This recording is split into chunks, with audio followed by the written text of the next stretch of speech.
Welcome back, everybody. Happy New Year. I hope you had a great break.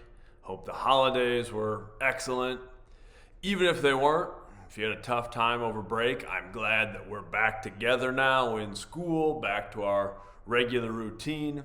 Remember, it's the end of first semester here.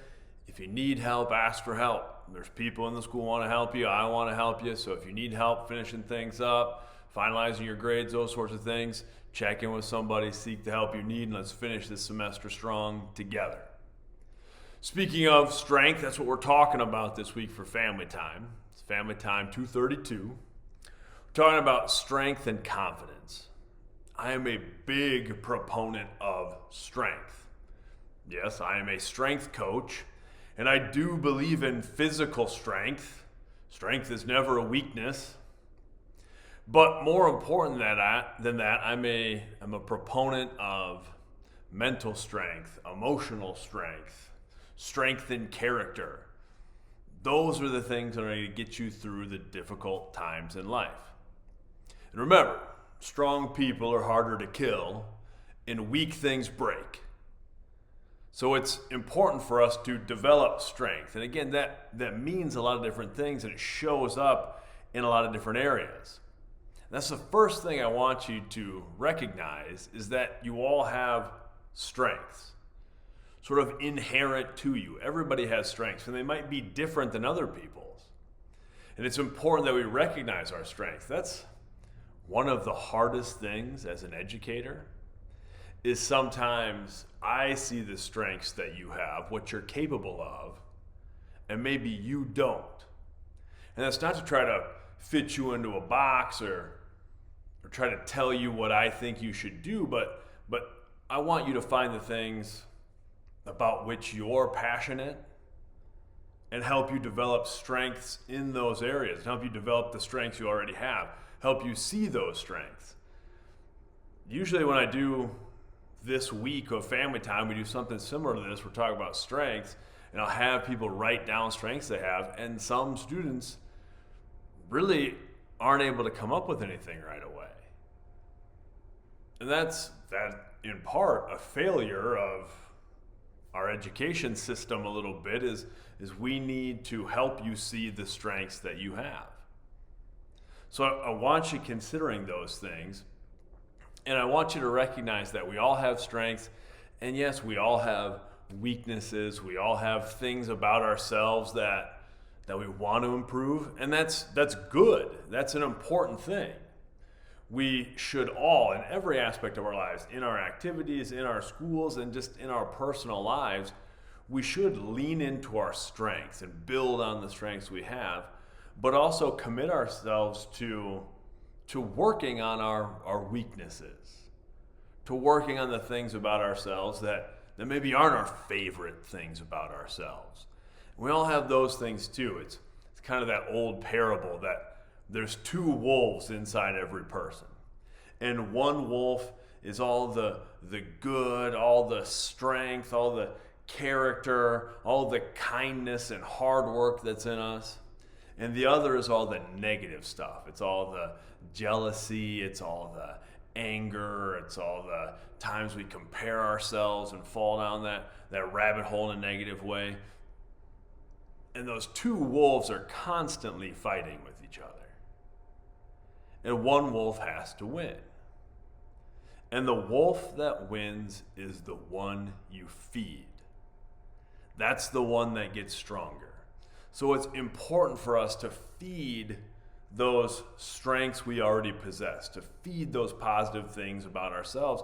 And those things will start to overtake the negative aspects, the things that we maybe don't like about ourselves quite as much. Now here's the challenge.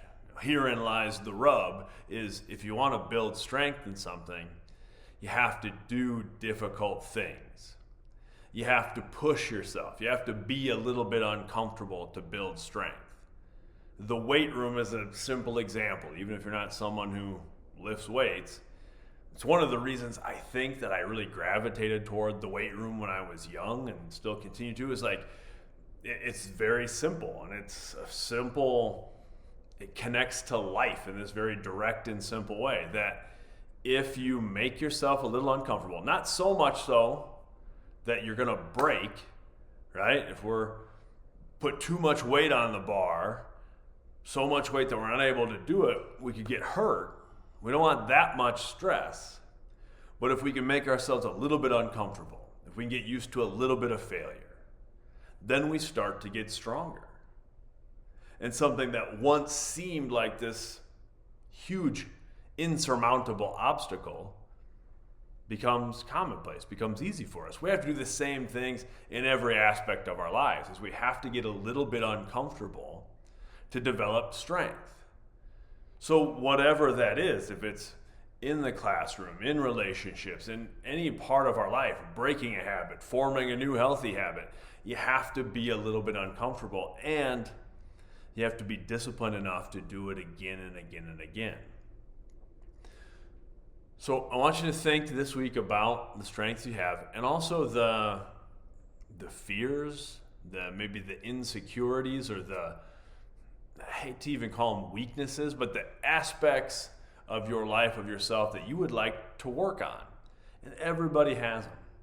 I've talked about this. I know I talked about it during summer workouts, but I really think this tends to be true, and this is generalizing a little bit, but a lot of times, even if you look at like the fears or insecurities that like men and women have, right? A lot of times women have this fear, and again, I'm generalizing, but I see it. The women sometimes have this fear that like they're too much. That like if they really show all of their emotions, somebody's gonna call them crazy or something like that, or they're afraid to be seen for who they really are, because they're worried that they're gonna be judged. And then men, a lot of times, we have this fear that we're not enough. So if women have this fear that there's parts of them that are too much, then men have this fear that like we're not enough, that like I'm not doing enough to to be respected, or to accomplish the things that I want to accomplish. I can speak for myself. I know that's the biggest insecurity fear that I have, where it's like, as a husband, as a father, as a teacher, as a coach, I'm trying to make sure that I'm giving everyone the attention that they need, and helping them develop the skills and the strengths that they need, and that becomes hard sometimes to play that balance, where it feels like, man, I'm not doing enough, I'm not doing a good enough job of those things. Those are the times that like I spiral and worry about things. So I want you to think about those things too. Like, where can we develop some more strength, where we can lean into the strengths that we have? And I'll leave you with, if you really want to develop these strengths, if you really want to be as strong as you can possibly be in these different areas of life, is you need support. You need people working with you. And I'm a big proponent of trying to be self-directed and cut your own path, those sorts of things. But the truth is, we're stronger when we're together, when we work together. Anytime you're pulling in the same direction as somebody else, you're going to be so much stronger than you would be on your own. So you have to surround yourself with people who are going to build up the positive things that you like about yourself, that bring those things, that kind of breathe life into those aspects of yourself that you like, those strengths that you have, and that help you learn and grow. And that means challenging you sometimes. So whether that's classmates, teammates, friends, romantic relationships, whatever, you need those people. That's what you should be looking for, is surround yourself with people who are going to see your strengths and breathe life into them. All right, let's focus on that this week. Let's finish the semester strong. Until next time, much love.